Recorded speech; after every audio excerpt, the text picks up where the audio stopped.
നമസ്കാരം, സിറ്റി ന്യൂസിലേക്ക് സ്വാഗതം. പെരിയ ഇരട്ടക്കൊലക്കേസ് പ്രതികളെ പി ജയരാജൻ ജയിലിൽ സന്ദർശിച്ചത് വിവാദമാക്കേണ്ടതില്ലെന്ന് എം.വി. ജയരാജൻ. ജയിൽ ഉപദേശക സമിതി അംഗമെന്ന നിലയിലാണ് പ്രതികളെ കാണാൻ പോയത്. അതിലൊരു തെറ്റുമില്ലെന്നും എം.വി. ജയരാജൻ കൂട്ടിച്ചേർത്തു. ജയിലിൽ തടവിൽ കഴിയുന്നവരെ കാണാൻ പോകുന്നത് ഒരു മഹാപാതകമല്ല. ജയിലിൽ തടവിൽ കഴിയുന്നവരെ കാണാൻ പോകുന്ന കൂട്ടത്തിൽ സെഷൻസ് ജഡ്ജിയുണ്ട്. അദ്ദേഹമാണ് ജയിൽ ഉപദേശക സമിതിയുടെ ചെയർമാൻ. അപ്പോൾ സെഷൻസ് ജഡ്ജി പോയത് അവരെ വരവേൽക്കാനാ?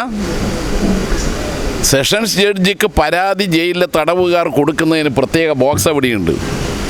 ഞാൻ മുമ്പ് പൂജപ്പുര ജയിലുണ്ട്. എന്നെ കാണാൻ അന്നത്തെ ആഭ്യന്തരമന്ത്രി രമേശ് ചെന്നിത്തല വന്നിന്. അത് തെറ്റാ? അപ്പോൾ ജയിലിലെ തടവുകാർ, അത് ശിക്ഷിക്കപ്പെട്ടവരായാലും ശരി, റിമാൻഡിൽ കഴിയുന്നവരായാലും ശരി, കാണാൻ പോകുന്നതിൽ ഒരു തെറ്റുമില്ല.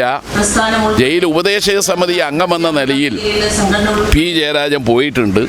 അതെന്തോ ഒരു മഹാപാതകമാണ് എന്ന മട്ടിൽ പറയുന്നതാണ് തെറ്റ്. അതേസമയം നവീൻ ബാബുവിന്റേത് ആത്മഹത്യയാണെന്നും അതിനുത്തരവാദിയായ അന്നത്തെ ജില്ലാ പഞ്ചായത്ത് പ്രസിഡന്റ് പി ദിവ്യക്കെതിരെ കേസെടുക്കണമെന്നും പറഞ്ഞവർ പിന്നീട് കൊലപാതകമാണെന്നും CBI അന്വേഷണം വേണമെന്നും ആവശ്യപ്പെട്ട് കോടതിയെ സമീപിച്ചത് എന്തിനാണെന്ന് അറിയില്ലെന്നും അദ്ദേഹം മാധ്യമപ്രവർത്തകരോട് പറഞ്ഞു. അന്വേഷണം വേണ്ടെന്ന് നേരത്തെ സർക്കാർ എടുത്ത തീരുമാനം ഹൈക്കോടതി ശരിവെക്കുകയാണെന്നും എം.വി. ജയരാജൻ കൂട്ടിച്ചേർത്തു. അന്ന് ആത്മഹത്യയായ ആണെന്ന് പറഞ്ഞ അതേ കുടുംബം ഇന്നിപ്പോ കൊലപാതകമാണെന്ന് പറയുകയാണ്. അതെന്തുകൊണ്ടാണ്? അത് കോടതിയെ പോലും ബോധ്യപ്പെടുത്താൻ കഴിഞ്ഞില്ല. അപ്പോൾ ആത്മഹത്യക്ക് കാരണമായ ആളുടെ പേരിൽ കേസെടുക്കണമെന്ന് പറഞ്ഞിട്ടുള്ള അതേ കുടുംബം ആത്മഹത്യയല്ല, കൊലപാതകമാണെന്നും മാറ്റി പറയുകയാണ് ഉണ്ടായിട്ടുള്ളത്.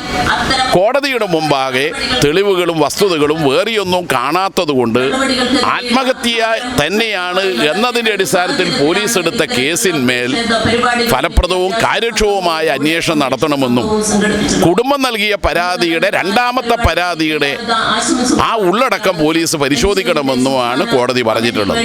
തികച്ചും ശരിയായ ഒരു കോടതി വിധിയാണിത്.